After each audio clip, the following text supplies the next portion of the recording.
मेरे घर वालों ने मेरी शादी 16 साल के बच्चे से करवा दी थी, जबकि मैं 26 साल की जवान कनवारी लड़की थी। मुझे भी एक जवान लड़के की ज़रूरत थी, लेकिन मेरे वालिद ने मेरी बच्चे के साथ शादी करवा दी थी। लेकिन 16 साल के बच्चे ने पहली रात ही मेरे होश उड़ा कर रख दिए थे, क्योंकि इसने लहसन पेश कर में दुल्हन बनी बैठी थी और ना चाहते हुए भी अपने 16 साल के शौहर का इंतज़ार कर रही थी। मेरे दिल में कोई अरमान नहीं थे, बल्कि मुझे तो अपने वालिद पर शदीद गुस्सा आ रहा था, जिसने अपनी बीमारी की वजह से मेरी शादी ये सोचकर एक छोटे बच्चे के साथ करवा दी थी कि कम से कम मैं अब्बा के मरने से पहले अपने घर की हो जाऊंगी। लेकिन पता नहीं क्यों मेरे बाप ने एक बार भी मेरे जज्बात के बारे में नहीं सोचा था। एक 16 साल का बच्चा मुझ जैसी 26 साला नौजवान लड़की को कैसे खुशी दे सकता था। मैं जवान थी और खूबसूरत थी। बहुत से लड़के थे जो मेरे साथ शादी की ख्वाहिश रखते थे, लेकिन मेरे बाप ने इस 16 साल के बच्चे को मेरे लिए चुनकर मेरी जिंदगी बर्बाद कर दी थी। ना ही वालिद ने मेरे जज्बात की परवाह की थी और ना ही मेरी ख्वाहिशात का कोई ख्याल रखा था। यही सोच कर मेरा सर फटा जा रहा था कि मैं इस बेजोड़ रिश्ते के साथ सारी जिंदगी कैसे गुजारूंगी। मेरे पास तो वापसी का भी कोई रास्ता नहीं था। मेरे घर वाले मुझे रुखसत करके खुद तो मुतमईन हो गए थे, लेकिन मुझे ऐसी जलती हुई आग में झोंक दिया था जिसमें शायद मैं सारी जिंदगी ही जलने वाली थी। सारी रात आंसुओं की नज़र हो रही थी। मैं अपनी ही सोचों में गुम थी कि कमरे का दरवाज़ा खुला। मुझे लगा था कि मेरा शौहर आया होगा, लेकिन एक 20 साल की लड़की मेरे पास आई। मैं तो अपने ससुराल में किसी को भी नहीं जानती थी, इसलिए इस बात से भी अनजान थी कि ये लड़की कौन है। इसकी नज़रें मेरे वजूद पर जिमी हुई थी। वो मेरे सामने बैठी और मेरे हाथों को अपने हाथों में थाम कर कहने लगी, तुम बहुत खूबसूरत हो साइमा, तुम्हारे हाथ पाँव कितने नरम और नाजुक हैं। तुम्हें कोई भी शहजादा मिल सकता है, लेकिन तुम्हारे वालिद ने मेरे भाई के साथ रुखसत करके तुम पर बड़ा जुल्म किया है। इस लड़की की बातें सुनकर मुझे अंदाज़ा हो गया था कि वो मेरी नंद है, जो रिवायती नंदों वाला किरदार अदा नहीं कर रही थी, बल्कि इसके हर अंदाज में मेरे लिए मोहब्बत थी। इसकी बात सुनकर मेरी आंखें नम होने लगे और मैंने बिना कुछ कहे चंद आंसू बहाकर बेमोल कर दिए थे। फिर वो कहने लगी, वो भी तुम्हारा ख्याल रखेगा, बस वो अभी बच्चा है और मेरे बाप ने तुम्हारे बाप की दोस्ती की खातिर तुम दोनों को रिश्ते में बांध दिया। तुम कुछ वक्त इसके साथ इस रिश्ते को निभा लो, फिर हम कुछ सोचेंगे और मैं तुम्हें इस बेजोड़ रिश्ते से आज़ादी दिला दूंगी। मैं सोचने लगी, वाकई अगर मुझे इस रिश्ते से आज़ादी मिल जाती तो मैं अपनी मर्जी से अपनी ज़िंदगी गुजार सकती थी। मुझे अपने वालिद से कोई उम्मीद नहीं थी। मैंने सोच लिया था कि मैं पलट कर उनकी तरफ नहीं देखूंगी। वो मुझे तसल्ली देकर बाहर निकल गई। इसके बाद एक 16 साल का बच्चा मेरे कमरे में आया और पहली नज़र में ही मैं जान गई कि यही मेरा शौहर है। अगर मेरा भाई होता तो शायद वो बिल्कुल इस जैसा होता। वो मेरे करीब आकर बैठा और बेइख्तियार मेरी चूड़ियों से खेलता हुआ कहने लगा, मुझे सुर्ख रंग की चूड़ियाँ बहुत पसंद हैं, ये तो आपकी गोरी गोरी कलाइयों पर बहुत अच्छी लग रही हैं। मैंने घबरा कर अपने हाथ पीछे खींच लिए।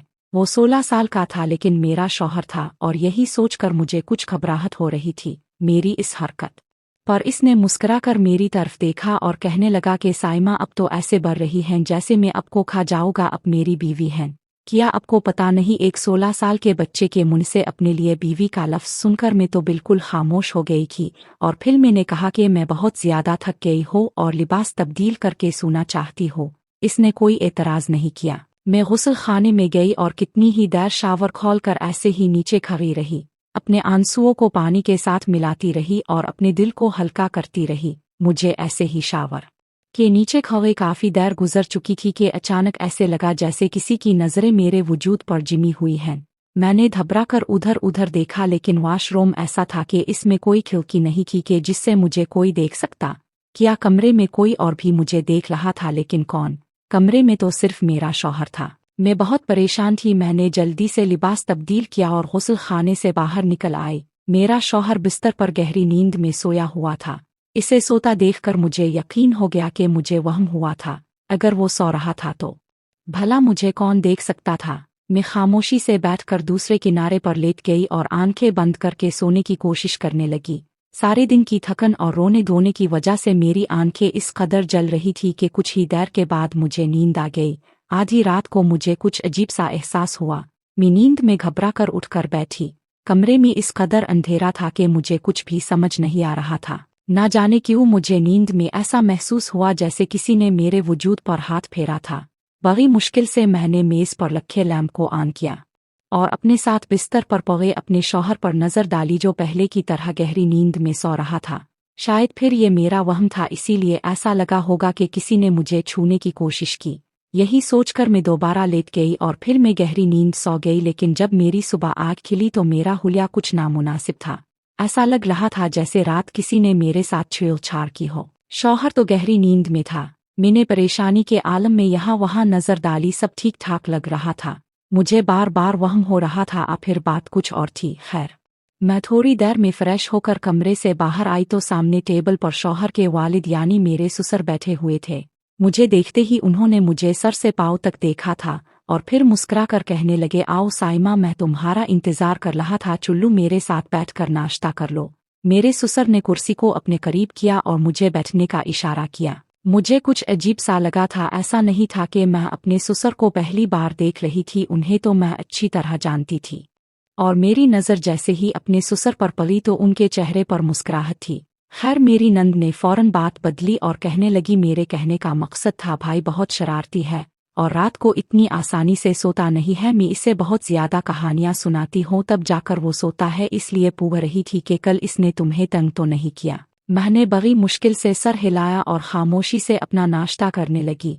मेरे ससुर नाश्ता करके वहां से चले गए तो मेरी जान में जान आई। लेकिन अचानक मेरी नंद कहने लगी, अब्बा ने सिर्फ तुम्हारी हमदर्दी में भाई का रिश्ता तुमसे करवाया था, वरना कोई बाप अपने बच्चे की जिंदगी खराब नहीं करना चाहता, इसलिए तुम अब्बा का ख्याल रखा करो। अम्मा के मरने के बाद वो बिल्कुल अकेले हैं। मेरी नंद ने चाय का एक कप निकाल कर मेरे सामने रखा और फिर कहने लगी कि अब्बा अपने कमरे में चाय पीते हैं, तुम जाकर अब्बा के कमरे में उन्हें चाय दे आओ, वो खुश हो जाएंगे। मैं इसकी बात पर एकदम घबरा गई, लेकिन मैं अपनी नंद को इनकार नहीं करना चाहती थी, इसलिए मजबूरना मैंने चाय का कप उठाया और अपने ससुर के कमरे में पहुंच गई। मेरे ससुर बिस्तर पर बैठे हुए थे। मुझे भी अपने करीब बैठने का इशारा किया। ना चाहते हुए भी मुझे उनके करीब बैठना पड़ा। वो आहिस्ता आहिस्ता से मेरे करीब आए और आहिस्ता से कहने लगे, मैं जानता हूँ मेरा बेटा तुम्हें कोई खुशी नहीं दे सकता, वो अभी बहुत छोटा है, लेकिन बस कुछ दिनों की बात है, फिर सब ठीक हो जाएगा। उनके मुंह से ऐसी बात सुनकर मैं घबरा कर खड़ी हो गई और तेज तेज कदम उठाते हुए कमरे से बाहर निकल आई। ये ससुराल तो मेरे लिए गिले का फंदा बन चुका था। सिर्फ 16 साल का शौहर मेरी परेशानी नहीं था, बल्कि मेरे ससुर भी मुझे एक आँख नहीं भाते थे। एकदम मेरा शौहर सामने आया और भागते हुए मेरे गले से लग गया। कहने लगा, साइमा अब कहाँ चली गई थी? मैंने आपको कमरे में नहीं पाया तो मैं बहुत ज्यादा घबरा गया था। शौहर की ये कुर्बत मुझे पिघला रही थी। इसकी ये उम्र भले ही कम थी, लेकिन वो मेरा शौहर था। फितरी तौर पर इसकी कुर्बत आते ही मेरा दिल इसकी जानिब होने लगा। मैंने बड़ी मुश्किल से अपने जज्बात पर काबू पाया था। वो मुझे छोड़कर पीछे हटा तो मैंने गुस्से से इसे देखते हुए कहा था कि आइंदा मेरे करीब मत आना, मुझे अच्छा नहीं लगता।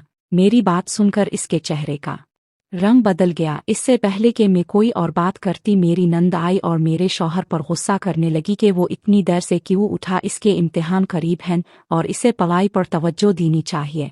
वो डांट कर मेरे शौहर को अपने साथ ले गई। मेरा सारा दिन मुस्तकबिल की सोचों की फिक्र में गुजर चुका था। मेरी भूख प्यास सब खत्म हो चुकी थी। रात के वक्त मेरी नंद दूध का गिलास उठाए मेरे कमरे में आई। मुझे कहने लगी, भाभी अपने सारा दिन कुछ भी नहीं खाया, अब कम से कम दूध पीकर सो जाओ। अपनी नंद की बात सुनकर मुझे अपनी नंद पर प्यार आने लगा। वो उम्र में मुझसे बहुत छोटी थी, लेकिन इसके बावजूद वो मेरा ख्याल रख रही थी। मैंने इसके हाथ से दूध का गिलास लिया और इसकी खुशी की खातिर इसे पी लिया। मेरा शौहर भी कमरे में आ चुका था। इसने भी एक गिलास दूध पिया और सोने के लिए लेट चुका था। ऐसा लग रहा था जैसे वो मुझसे नाराज हो। इसने एक नज़र भी मेरी तरफ नहीं देखा था। मैं भी सुकून से सोने के लिए लेट गई और जब अगली सुबह मेरी आँख खिली तो बिस्तर की चादर नीचे से फटी हुई थी।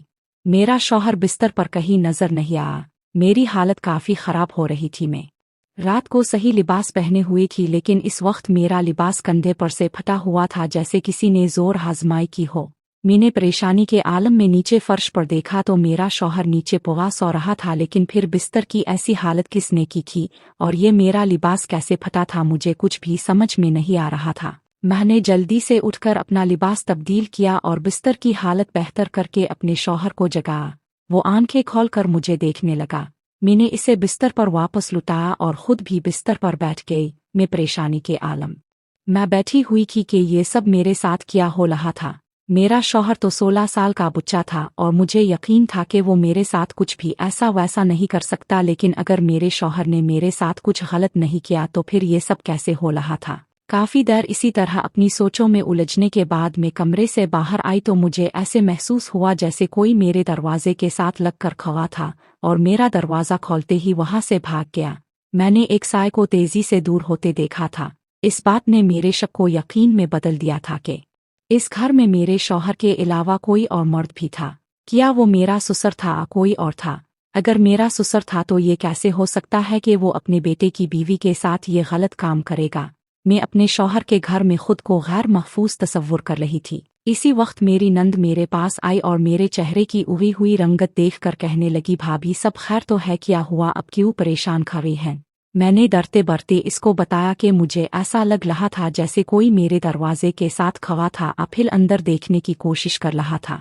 मेरी बात सुनकर वो भी हैरान हुई, कहने लगी, अब्बा तो सुबह से डॉक्टर की तरफ गए हुए हैं और मेरा भाई अब के कमरे में है, मैं खाना तैयार कर रही हूँ, आपको यकीनन कोई वहम हुआ है।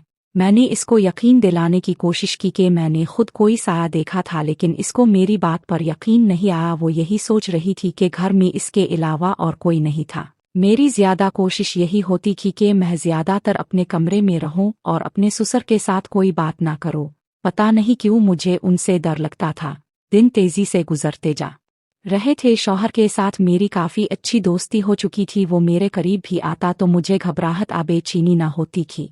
मैं मोहब्बत से इसके साथ पेश आती। एक पन माँ का बच्चा था और यही सोचकर मैं इसका ख्याल रखने लगी। शादी के बाद चंद दिन ही मुझे कुछ गैर मामूली सी हरकत का एहसास हुआ था, लेकिन अब ऐसा कुछ भी नहीं था, इसलिए मैं पुरसुकून होकर अपनी नई जिंदगी गुजार रही थी।